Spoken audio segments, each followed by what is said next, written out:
पाणी म्हणजे जीवन. मात्र याच पाण्याच्या शोधात गेलेल्या पोटच्या लेकीला जीवानिशी गमावण्याची वेळ एका कुटुंबावर आली आहे. यवतमाळ जिल्ह्यातील आर्णी तालुक्यातील काठोडा पारधी बेड्यावर हा धक्कादायक प्रकार घडला.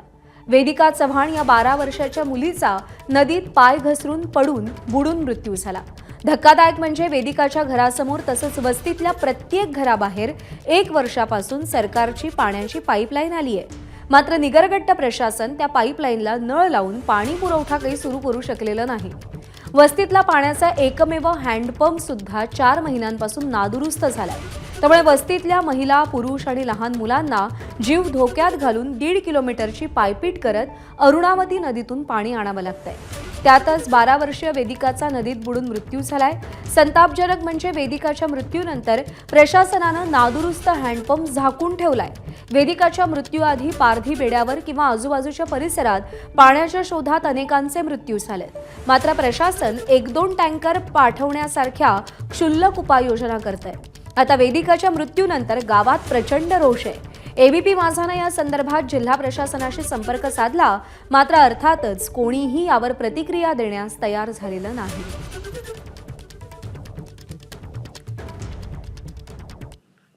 दरम्यान वेदिका चव्हाणच्या मृत्यूला शासन, प्रशासन आणि राज्यकर्ते जबाबदार आहेत असा आरोप माजी मंत्री वसंत पुरके यांनी केलाय. राज्याचे माजी शिक्षण मंत्री वसंत पुरके सर, एक दुर्दैवी घटना घडली आर्णी तालुक्यातल्या काठोडा या पारधी तांड्यावरती. वेदिकेचा मृत्यू झाला, पाणी आणण्यासाठी गेली. या संदर्भात प्रशासनाने कुठेतरी पावले उचलायला पाहिजे. निलेश भैया, पाणी ही मानवी जीवनाची आत्यंतिक आणि प्राथमिक स्वरूपाची ती गरज आहे, ज्याला मी प्राईम नीड म्हणतो. ही गरज 75 वर्षानंतरही आम्ही कुठल्याही पक्षाचे राज्यकर्ते असो आणि प्रशासन करते असो जर पुरवू शकत नसेल तर ही लोकशाहीची शोकांतिका आहे. गेलेली मुलगी पुन्हा येणार नाही. तिच्या कुटुंबातली उभी होणारी मुलगी, आज ती 12 वर्षाची मुलगी वेदिका निघून गेली. ही अत्यंत दुर्दैवी, अत्यंत म्हणजे क्लेशदायक अशी ही बाब आहे. आणि मग यामध्ये शासन जबाबदार आहे, आमचे प्रशासन जबाबदार, मी राज्यकर्ते जबाबदार आहे. मला असं वाटतं की ह्या अशा प्रकारच्या जलजीवन मिशन नावाच्या अंतर्गत शासनानं काय केलं आहे की 12, 13, 14, 15 योजना एकत्र घ्यायच्या, एखाद्याच ठेकेदाराला द्यायच्या, कमिशन घेऊन मोकळं व्हायचं. म्हणजे हिला पाणीनं 1 वर्षापासूनची पाईपलाईन जर तयार आहे ना, कॉक तिथं बसवल्या गेलं आणि तोटी बसवल्या गेली, याचा असं माझा संशय असा आहे की अजूनही विहीर खोदल्या गेली नसेल. विहिरीची पूर्ण जी डेप्थ आहे ही मात्र केल्या गेली नसेल. परिणामी सगळ्या प्रकारच्या योजना अशा खितपत पडलेल्या आहे. म्हणून हे असं कमिशन ओरिएंटेड जे सरकार आहे किंवा कोणाचे सरकार असो, या कमिशन पोटी माझे राज्यकर्ते आणि प्रशासन करते जर लोकांचा बळी घेत असेल तर ही लोकशाहीची शोकांतिका आहे. आणि माझ्या जे लोक जबाबदार असतील त्यांच्यावर तात्काळ कारवाई केली पाहिजे.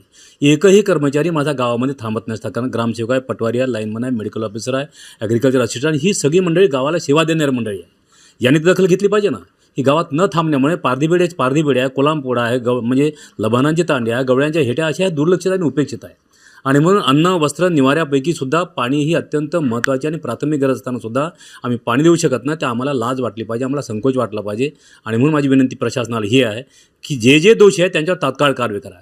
माझे आमदार असेल, खासदार असेल, तुम्ही कुठल्याही पक्षाचे असा, कुठल्याही सत्तेमध्ये असा, त्याला माझा विरोध नाही. पण प्रश्न असा की मूलभूत समस्यांचं निराकरण झालं पाहिजे, त्या गरजा पूर्ण झाल्या पाहिजे, या मताचा मी आहे. तर यवतमाळमधली घटना दुर्दैवी असल्याची प्रतिक्रिया खासदार प्रतिभा धानोरकर यांनी दिली आहे. जलजीवन मिशनचा भाजप आणि सत्ताधाऱ्यांनी मोठा गाजावाजा केला. या योजनेमुळे रस्ते खराब झाले, मात्र पाण्याचा एक थेंबही लोकांपर्यंत पोहोचला नाही, अशी टीका प्रतिभा धानोरकरांनी केली आहे. नदीवर पाण्यासाठी गेली असताना वेदिकाचा मृत्यू त्या ठिकाणी झाला. पण खरं दुर्दैवी बाब ही आहे की आतापर्यंतही या घटनेची दखल कोणी घेतली नाही, प्रशासनाने याची दखल घेतली नाही. आज राज्याचं पालकत्व ज्याने स्वीकारलं, या राज्याचे मुख्यमंत्री आदरणीय देवेंद्रजी फडणवीस असतील, संबंधित योजनेचे जे सर्वे म्हणून आहे असे ग्रामविकास मंत्री असतील, या वेदिकाच्या मृत्यूची खऱ्या अर्थानं दखल घेतील का? तिच्या पाठीमागे भक्कमपणे उभं राहतील का? या भागाचे खासदार म्हणून मी वेदिकाचे आईवडील असतील, कुटुंबीय असतील, त्यांच्या दुःखात पूर्णपणे सहभागी आहे. तर वेदिका चव्हाणच्या मृत्यू प्रकरणी चौकशीचे आदेश दिले असून 30 एप्रिलपर्यंत अहवाल येऊन दोषींवर कारवाई केली जाईल असं आश्वासन आदिवासी विकास मंत्री अशोक उईके यांनी दिलंय. तर हर घर नल से जल योजनेअंतर्गत पाण्याची पाईपलाईन टाकली, मात्र अजून पाणी मिळालं नाही, याची चौकशी केली जाईल आणि जबाबदार अधिकाऱ्यांवर कारवाई केली जाईल असंही उईके म्हणालेत. त्यांच्याशी आमच्या प्रतिनिधींनी बातचीत केली आहे, आपण पाहूया.